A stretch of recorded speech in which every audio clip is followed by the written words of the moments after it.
sow on the ground, and the food that comes from the land will be rich and plentiful. Mungu ametupatia mambo mengi mazuri. Tusome ile andiko, kuna mambo mazuri mengi ambayo tunaona pale.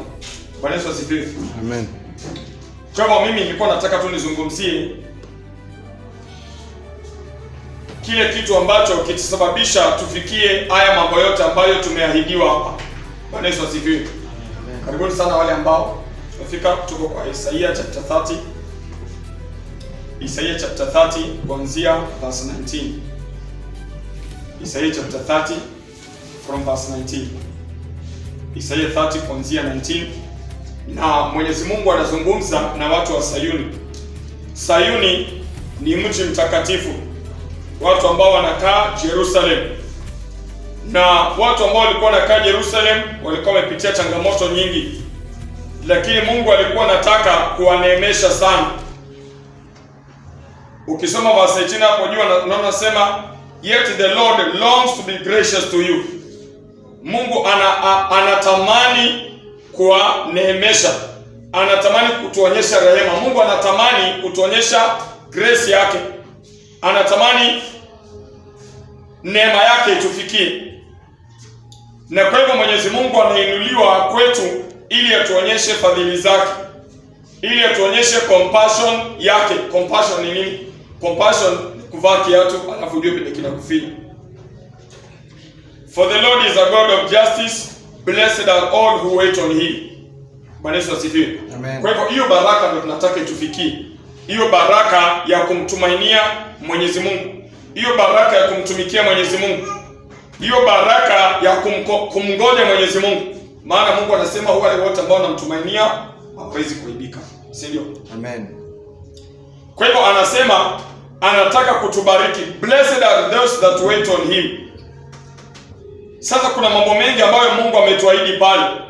Anataka kukuwa gracious kwetu, anataka kutupatia vitu hata ambavyo hatukustahili. Anataka kutupatia nguvu ya kushinda ambayo hatungekuwa nayo. Grace ni nini?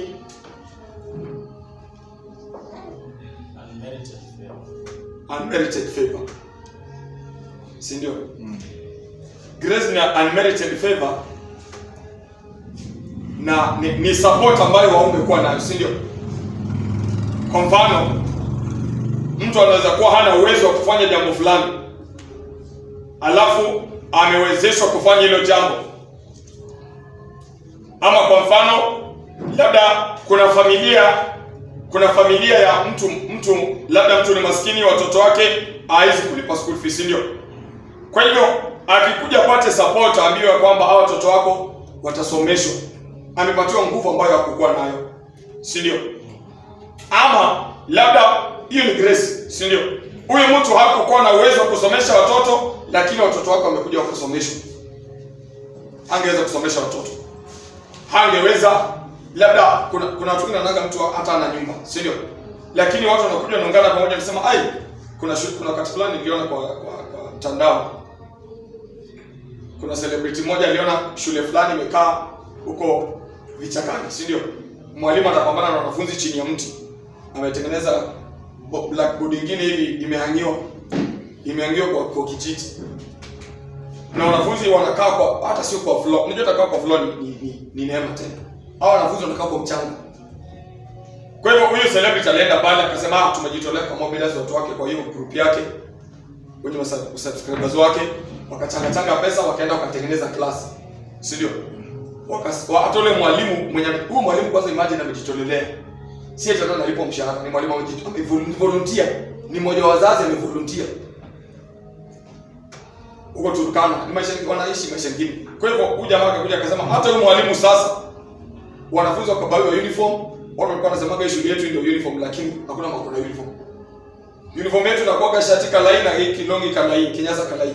Lakini hakuna manufaa ya uniform. Kila mtu anakuja na nguo za nyumbani na mangoni viraka, si ndio? Kwa hivyo huyu celebrity akasema uniform yenu ndio, akamtafuta hizo manguo zikashonwa kadhaa zikaletwa wale wanafunzi, akatengeneza ka class kama bati, blackboard iko pale nini. Na pia grace ni unmerited favor. Labda umeenda kutafuta kazi, hakuna qualification, unakwambia wewe ukustahili, lakini umepatiwa nafasi. Kwa hivyo ukipatiwa nafasi utajitahidi, si ndio? God anataka kutupatia favor. Sisi ni watu wenye dhambi, tumeishi maisha ya utumwa, tumeishi maisha ya kutompendeza Mwenyezi Mungu, hatujajua njia zake, tumehangaika, tumeteseka, lakini God anataka kutupatia heshima ya utukufu wake. Kwa hivyo verse 18 chapter 30 ya Isaia anasema Mungu anataka kukuwa gracious kwetu. Bwana Yesu asifiwe. Lakini sasa tutafikiaje grace ya Mwenyezi Mungu? Lazima tuwaka pamoja, si ndio? Praise God. Amen. Mtu akionyesha neema, kama ulikuwa una classroom, ukuje ujengewe classroom uwekewe blackboard, bado utapata D. Bwana Yesu asifiwe. Kwa mfano unaenda kutafuta kazi, alafu wewe mwenyewe labda hauna qualifications, lakini kazi unaweza fanya. Hauna qualifications, lakini mtu amekuangalia akasema hii kazi unaweza fanya. Hauna makaratasi, lakini mimi nimeona hii kazi unaweza fanya. Si ndio? Kwa hivyo kwambie wewe kuja ufanye hapa kazi. Ukiingia kwa hiyo kazi, anakuambia hii ndio uniform, hiyo kazi nyingine zinakuwa na uniform, si ndio? Hii ndio uniform ya kazi, hii ndio masaa kuingia kazini, hizi ndio sheria, chukua hata contract to sign. 2 years contract, si ndio? Sasa ukisha sign contract, utaanza kukuja vile unataka, unaweka koti. Unajua ofisi zingine ukiingia, mtu anaingia anaweka koti kwa kiti, alafu anaenda. Si ndio? Hiyo kazi unafanya vile unataka, una mistreat customers. Unakuja hujavaa uniform. Unaangalia unasema leo niko na biashara zangu, kazi inafaa tutokee saa 10, wewe unatoka saa 8. Huyu mwenye amekupatia kazi akikuangalia atasema si atasema huyu mtu sasa qualifications hakukuwa nazo. Hakukuwa hata na hii umepatiwa kwa grace hiyo kazi, si ndio? Unapata mshahara, unafaidika, hata kazi nyingine nzuri. Kazi nyingine ukipatiwa kwa neema, kampuni inakupatia mpaka nyumba. Nakwambia ni nyumba ya kampuni, hii ni gari ya kampuni. Iko fuel, dereva anakuja na kuchukua na kupeleka. Sasa wewe unasema sasa unaambia dereva, leo unanitoa saa 8 nataka kupitia mahali fulani. Unaingia na hapo chako pale. Sasa sengine tunaweza treat grace ya Mwenyezi Mungu ni content. Si ndio? Praise God. Amen. Na sasa God anasema aje, anataka kutupatia grace. Si ndio? The Lord longs to be gracious to you. Therefore, he will rise up to show you compassion. God rise up to show you compassion. Tumefinyika, tumepitia changamoto nyingi, lakini God anataka kutupatia unmerited favor hiyo. For the Lord is a God of justice. Blessed are those who wait on him. Blessed are them that wait on him. Sasa those that wait upon the Lord ni watu ambao wako Zion, si ndio? Zion ni mji mtakatifu. Zion ni mji wa the great king. Zion is the city of peace. You will weep no more. How gracious he will be when you cry for help. Yaani anasema utakapo cry out for help, God atakuwa very gracious. Si ndio? Ataangalia labda haujastahili ama hujafanya nini. Si hatujota Daniel akileta maombi mbele ya Mwenyezi Mungu, anasema hata Mwenyezi Mungu, we are offering this petition and prayers before you, not that we are righteous, but because you are merciful. Si ndio? Tunakuja kumwomba Mwenyezi Mungu si eti kwa sababu tuna deserve, lakini kwa sababu ya rehema zake zimetuembolden sisi kukuja mbele yake. Kwa sababu ya tunajua yeye God ni gracious. Kwa hivyo tunakuja tukirepent dhambi na tukitubu na tukijaribu kuinua standard. Bwana Yesu asifiwe. Amen. Although the Lord gives you the bread of adversity and water of affliction, your teachers will be hidden no more. Yaani japokuwa tumepitia changamoto nyingi kwa sababu mambo mengi tulikuwa tujui. Unajua kama ujui kukaa na mtu utamweza kukosea kwa mambo mengi, si ndio? Mtu ni mzuri lakini haujui anataka nini. Si ndio? Mimi natumia mfano, kwa mfano labda kwa mfano naweza tumia mfano wa husband na wife. Hiyo relationship ambayo tuko na ni rahisi kuelewa, si ndio? Kama husband ni mzuri kwa wife yake, lakini wife hajajua husband wake vizuri, husband wake anataka ni, si ndio? Na labda huyo husband akulagi omena, si ndio? Ama chakula yake kuna vile atakaye kitu fulani, usiweke kwa chakula yake kitu fulani, si ndio? Sasa unajua huyo husband, God ni husband kwetu, si ndio? Amekuwa gracious kwetu. Ametutoa kutoka kwa nyumba za bondage. Kwa hiyo covenant, si ndio? Ametutoa from the house of bondage, ametulipia mahari ili tuje tu fellowship pamoja na yeye. God ni very gracious kwetu. Anataka kutubariki tuwe na baraka nyingi na watoto wengi, tukue very fruitful, si ndio? Baraka ambazo zinatoka kwetu because tuna fellowship intimately na Mwenyezi Mungu. Lakini sasa huyu mwanamke labda ajui huyu husband anataka ni, si ndio? Hata siku nyingine anaenda anafanya kitu kingine, amefikiria amefanya kitu nzuri. Huyu husband hajafurahishwa na mtu mwingine, si ndio? Sasa hivyo ndo tunakaa mbele ya Mwenyezi Mungu. God anataka kutubariki, anataka tukue na blessings nyingi. Relationship ya Mwenyezi Mungu na mwanadamu ni kama husband na wife, si ndio? Vile husband anapenda wife na wife anapenda husband, na wife anasubmit kwa husband, na husband anapenda wife, amekuwa ako tayari kujitolea kwa sababu ya wife yake. Lakini saa nyingine wife hajui husband anataka nini, si ndio? Na kwa hivyo kuna vitu vingine God anachukia idolatry, si ndio? Lakini sisi ni watu wa Zion na God ni gracious kwetu, na anajua kuna vitu vingi ambavyo hatujui. Praise God. Amen. Na kwa sababu kuna mambo mengi ambayo hatujui kwa sababu masikio yetu hajasikia, ama walimu wetu hawajatufundisha, ama macho yetu hayajaona. Unajua kitu kama hujui, si ndio? Sasa unafanya kitu ukifikiria ni right, lakini kumbe Mungu hapendezwi nacho. Lakini the moment tutajua tu ya kwamba Mungu hapendezwi na hiki kitu. Praise God. Amen. Na kwa sababu muone upendo wa Mungu kwako, utajitahidi kutupa hizo vitu, si ndio? Utasema kumbe ulikuwa upendi hiki kitu. Hata ningejua kumbe Mungu hapendi hiki kitu. Mimi nilikuwa nafikiria Mungu anapenda na kitu. Hiyo kitu nitachukua nitupe huko. Kwa sababu ninathamini sana upendo yule Mungu, si ndio? Upendo ambao alidhihirisha kwetu. Anasema how did God love the world, si ndio? Kuna mahali kwa Malachi. Hii Wayahudi walikuwa wanauza Malachi chapter 1. How have you loved us, si ndio? Unajua zingine mtu anaweza uliza upendo umenipenda kwa njia gani? Praise God. Amen. Hata soma tu mistari ya Malachi ya upendo wa Mwenyezi Mungu kwetu. Malachi chapter 1 wanauliza, Malachi chapter 1 Mungu anaambia Israel, I have loved you, says the Lord. Verse 2, but you ask, how have you loved us? How have you loved us? Mungu ametupenda kwa njia gani? Ametupenda kwa jinsi gani? Lakini Mungu anatuexplainia, si ndio?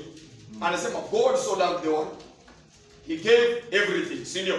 He left everything. Heshima yake, utukufu wake, kila kitu alitoa. Abraham alimpenda Mwenyezi Mungu. Mungu ameleta ule upendo bado kupitia Abraham. Anaambia Abraham, enda ukamchukue mwanao wa pekee, wa kipekee. Yule ambaye unampenda, yule ambaye alikuwa anaitwa laughter. Isaac alikuwa ni laughter kwa Abraham, si ndio? Isaac, Abraham alikuwa amemngojea kwa muda mrefu sana. Ukiambia mtu atoe kitu kama hiyo ataistua. Praise God. Amen. Unajua Abraham aliingia kwa ndoa, alizaa huyo mtoto alimpata akiwa na 100 years. Abraham alikaa over 50 years bila mtoto kwa ndoa. Huyo si muda mrefu sana. Alafu nakuja naambiwa toa hiyo. Praise God. Amen. Sasa God ametumia mambo kama hayo. God anatumia njia kama hizo ili kutufundisha upendo wake, lakini hayo maneno hayatoshi kueleza upendo wake, si ndio? God kupitia Abraham, kwa sababu Abraham is not our father, God is our father, si ndio? Sio Abraham aligive the only son, ni God ndiye aligive the only son, si ndio? Kwa hivyo the son ambaye God alimpenda sana. Unajua Abraham alikuwa na watu wawili, si ndio? Mwingine alikuwa anaitwa Ishmael, alikuwa anatukana, alikuwa na dharau. Kuna siku moja alikuwa ametengeneza sherehe, si ndio? Ishmael akakuja hapo akaanza kutukana watu, si ndio? Anadharau paka baba yake, paka mama yake. Ishmael alikuwa mtu mtiifu. Kwa hivyo Abraham alipenda sana Isaac. Isaac alikuwa mtoto special.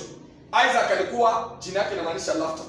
Kile kitu ambacho kinaleta furaha. Sarah anasema people will hear, they will come and celebrate and they will laugh with me. Si ndio? Kwa nini? Because God has blessed me. Lakini hicho kile ambacho kilikuwa kinamfurahisha, unajua wanadamu wote walikuwa wanaudhi Mwenyezi Mungu, si ndio? Jesus Christ the God anasema this is my son whom I love, with him I'm well pleased with him. Lakini God alichukua huyo mwenye anampenda akamsacrifice kwa sababu sisi wote turudi kwake. Bwana Yesu asifiwe. Amen. Sasa Mungu anatuonyesha upendo wake. Mtu mwenye amekupenda kiasi hicho, sijui upendo inadhihirishwa aje kwa wanandoa, si ndio? Saizi. Praise God. Amen. Unajua ladies zamanga, kama unanipenda ufanye hivi, si ndio? Kama unanipenda unionyeshe hivi. Unibaie flower. Si ndio? Lakini kuna zingine flower ndio nazo siku hizi ni flower za pesa. Imetengeneza kwa pesa manoti. Hiyo flower, bouquet hiyo flowers. Sasa kuna vile Mungu amedhihirisha upendo wake kwetu. Praise God. Amen. Na upendo ambao Mungu amedhihirisha kwetu it is very extreme. Si ndio? Hiyo upendo vile imedhihirishwa kwetu inatucompel sisi kumpenda Mwenyezi Mungu.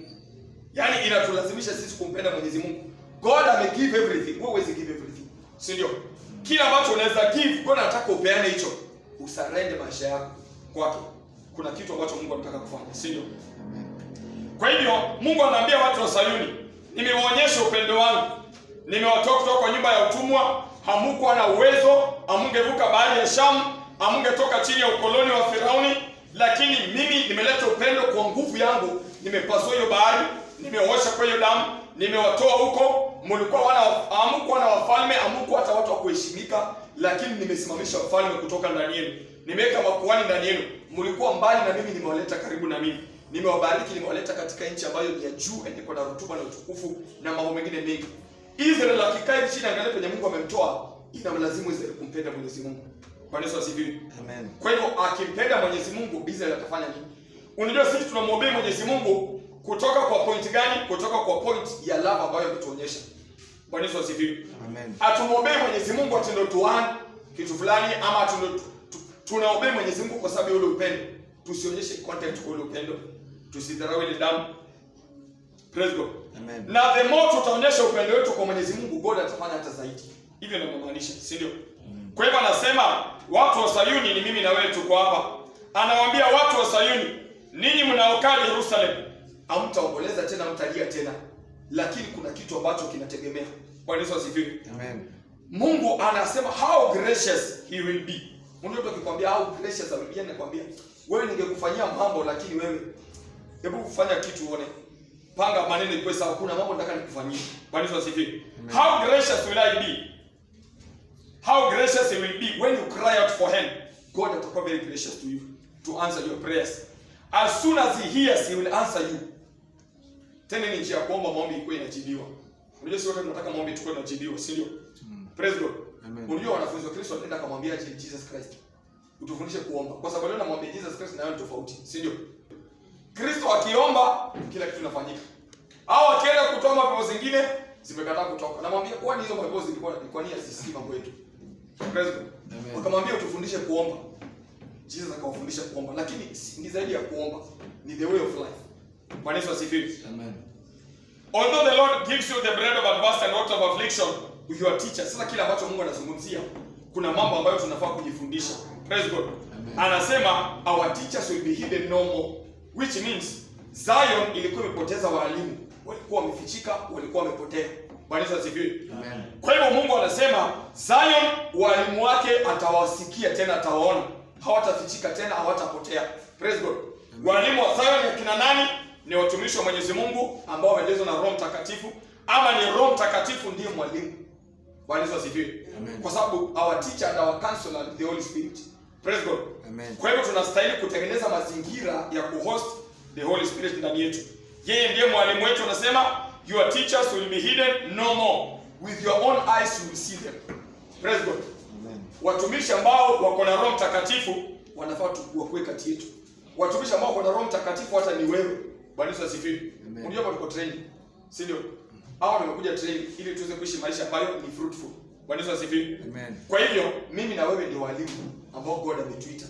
Bwana Yesu asifiwe. Ili tujenge na tuinue pia wengine. Kwa hivyo anasema walimu wako hawatafichika tena, hawatafichika. Walikuwa wanafichika kwa sababu ya nini? Kwa sababu ya rebellion, kwa sababu ya dhambi, ndio iliwafanya walimu wakapotea. With your own eyes you will see them. Anasema when you turn to the right or to the left, your ears will hear a voice behind you saying, this is the way, walk in it. Bwana Yesu asifiwe. Unajua sangine pia unaweza kuwa unasikia sauti lakini uko rebellious. Si kweli? Bwana Yesu asifiwe. Amen. Kwa hivyo Mungu anasema utasikia sauti nyuma yako ikikwambia take the right turn, si ndio? Take the left turn.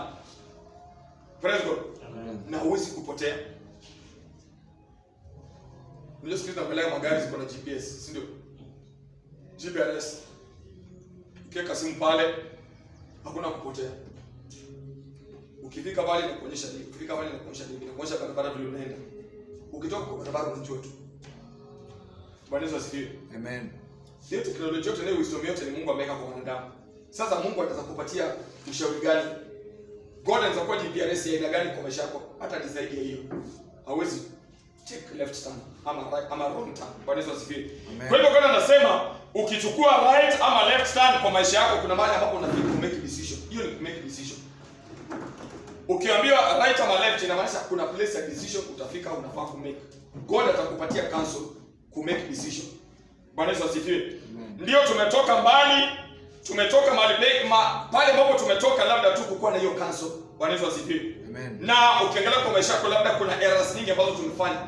Lakini God anasema though umepitia the bread of adversity and waters of affliction, lakini kuna mahali ambapo umefika ama penye utafika, decision yako itakuwa influence na counsel ya the Holy Spirit ama counsel ya Mwenyezi Mungu. Bwana Yesu asifiwe.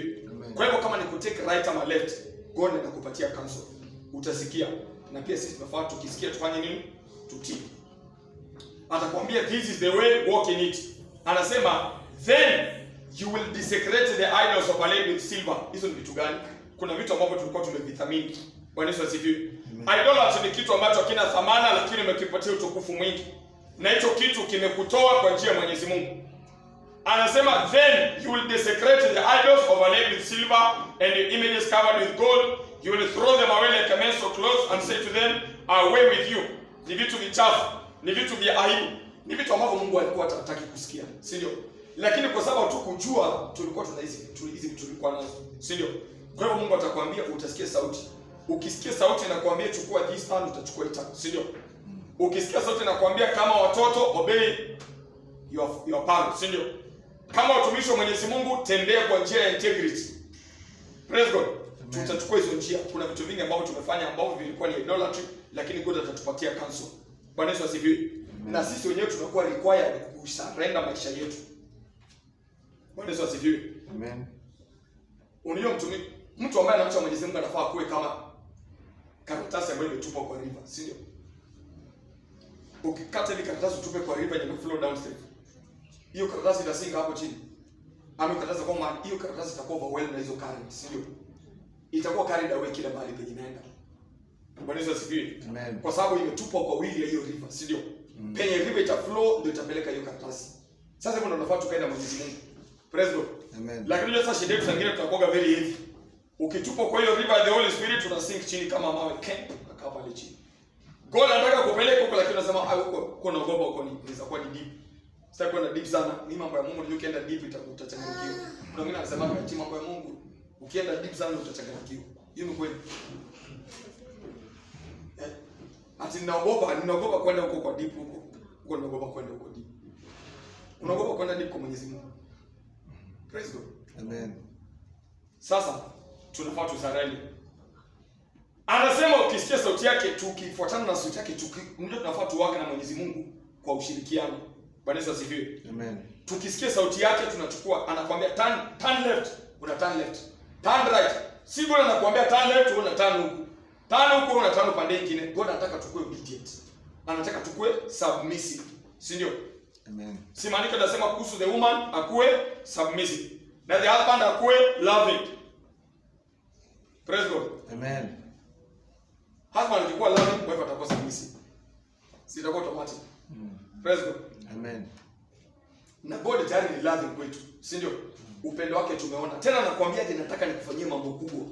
Lakini sio nyendo tunajilimit. Praise God. Amen. Sio nyendo tunajilimit. Kwa hivyo tuangalie hizo vitu kwenye tunaweka hizo limit tuzitoe. Anasema then desecrate these idols. Idols ni rebellion. Utadesecrate hizo vitu na utavitupa. Utasema kumbe Mungu hataki hizi vitu. Kumbe Mungu ananyanyasa hizi vitu. Hizi ni shameful things. Hizi ni aibu, hizi ni vitu ambazo hazifai. Praise God. Amen. Verse 23, he will also send rain for the seed that you sow on the ground. God will also send rain, which means kuna seed ambazo watu walikuwa na sow na rain ilikuwa hakuna. Praise God. Kwa hivyo vitu zilikuwa hata zimei kwa shamba. Na kama zimei kwa shamba, huyo mkulima anafanya kazi bure na anakuwa na despair. Na anaona hata shamba ina faida, hata biashara ina faida. Kwa nini? Kwa nini biashara ina faida? Tena amegeuka sasa, tumeenda kwa mkulima. Bwana Yesu asifiwe. Amen. Na Mwenyezi Mungu anasema ndiye atatuma mvua kwa shamba ya mkulima. Mkulima ni mtumishi wa Mwenyezi Mungu. Praise God.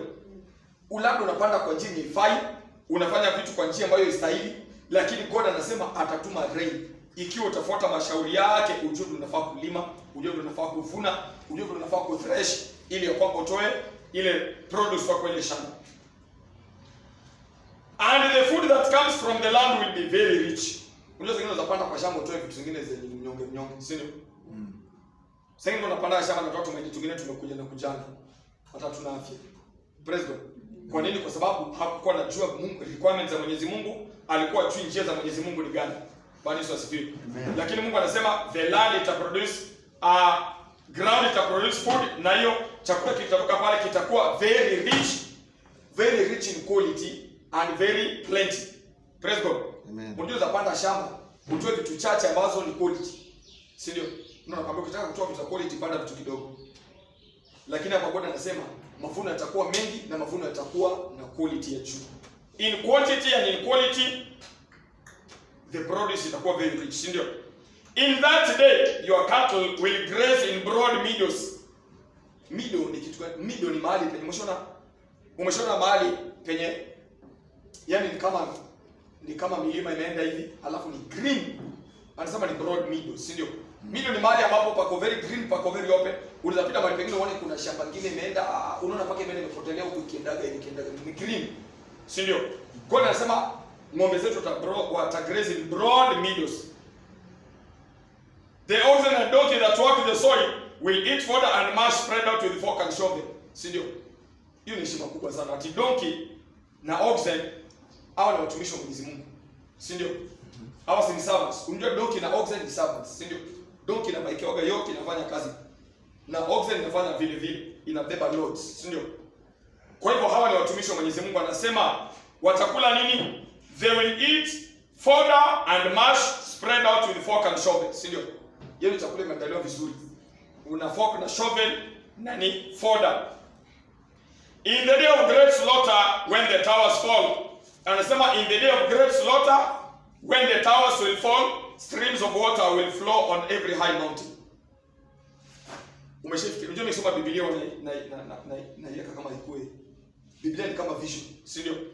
Kwa kitabu cha Isaya anasema this is a vision that is sealed in the scroll, si ndio? Sasa river inaweza flow hadi juu ya mlima. Kuna uwezekano gani river flow juu ya mlima? Bwana Yesu asifiwe. Amen. Soni. Praise God. Amen. River flow hadi juu ya mlima. River zina flow chini ya mabonde huko. Hiyo river Mungu anasema itaflow juu ya mlima. Itaflow hadi juu ya mlima hiyo river. Praise God. Anasema streams of water will flow on every high mountain and every lofty hill. Ama pia rivers zinaweza flow from the mountains, si ndio? Sources za maji. Unajua throne ya Mwenyezi Mungu ni kama Mount Kenya, si ndio? Throne ya Mwenyezi Mungu God analinganishaga, anasema utukufu wa Kamel utaletwa jangwani. Unajua mlima inakuwa imekrauniwa huko juu na snow, si ndio? Lakini ukichuni kiteremka hizo snow zina melt zinatengeneza rivers zina flow na lete life huku chini. Juu ya mlima ni throne ya Mwenyezi Mungu. Bwana Yesu asifiwe. Amen. Kwa hivyo anasema rivers ta flow kwa milima, every lofty hill. The moon anasema itashine kama jua and the sunlight will be 7 times brighter. Praise God. Unajua moon inatoa light kutoka kwa jua, si ndio? Lakini sasa anasema hiyo moon itang'aa kama jua. Na hiyo jua itakuwa light ya siku 7 imeshikanishwa. Bwana Yesu asifiwe. Amen. When the Lord binds up the bruises of his people and heals the wounds he afflicted. Kwa hivyo tunatafuta grace ya Mwenyezi Mungu kwa maisha yetu. God anataka kutufanyia mambo mengi makubwa. Ni kitu gani kinamlimit Mwenyezi Mungu? Ni sisi wenyewe. Bwana Yesu asifiwe. Amen. Kwa kutojua kwetu, kwa kutoelewa kwetu, na pia labda kwa rebellion yetu, na labda kuna fear, hatuko tayari kusarenda maisha yetu kwa Mwenyezi Mungu. Tukisarenda maisha yetu kwa Mwenyezi Mungu, God ataaccomplish hizi vitu zote. Praise God. Unajua kusarenda kwa Mwenyezi Mungu kuna kuwa na gharama, si ndio? Kuna vitu vingine unafaa uachilie, kuna vitu vingine unafaa risk, si ndio? Lakini God ametuita tuachilie hivi vitu kwa sababu yule mtu unajua ukijisalimisha kwa mtu, huyo mtu unamwamini, si ndio? Praise God. Amen. Ukichukua maisha yako uweke kwa Mwenyezi Mungu, kwani nani mwingine unaweza muamini na maisha yako? Praise God. Ukiweka maisha yako kwa Mwenyezi Mungu, hauna shaka. God ni dereva. Praise God. Amen. Unajua kuna dereva mwingine akiendesha gari, kuna kile mwingine leo kwa mtandao, ati baba anaendesha gari, watoto wamelala, kila mtu amelala, lakini mama anaendesha gari, ama ni opposite. Na kwa opposite. Praise God. Amen. Whichever the case, si ndio? Praise God. Amen. Mtu kama ni dereva ni dereva mwenye amequalify, ni dereva mwenye amepatiwa ako na driving license, si ndio? Amequalify, ako na standard ya juu, labda hajasomea. Unajua kuna driving schools na kuna mwingine amesomea ngine. Unajua kuna nchi zingine ukienda hata anakuambia hiyo tutambui hizo zingine, lazima tupeleke kwa yetu, si ndio? Sasa labda unaenda kwa the driving school. Unajua malia ndio watu wa kuentrust na watoto wao wanakuamini. Ukiona mtu anakuambia watoto wangu wapeleke shule, mtu anapenda mtoto wake sana, sio? Lakini mimi nimekuangalia, ameona huyu ako qualified, ako more than qualified, hata tuna shaka, sio? Hata baba akiendesha familia yake lazima akuwe conscious ama akuwe aware Kenya amebeba, atabeba mzigo, sio? Praise God. Amen. Kwa hivyo Jesus Christ kama God mwenyewe ndio dereva mzuri. Kwa hivyo sisi wote tukiwa ndani ya gari yake tuko at peace. Kwa sababu God, nani mwingine anaweza kuwa zaidi ya Mungu? Praise God. Kwa nini tusisarende kwa hiyo njia? Praise God.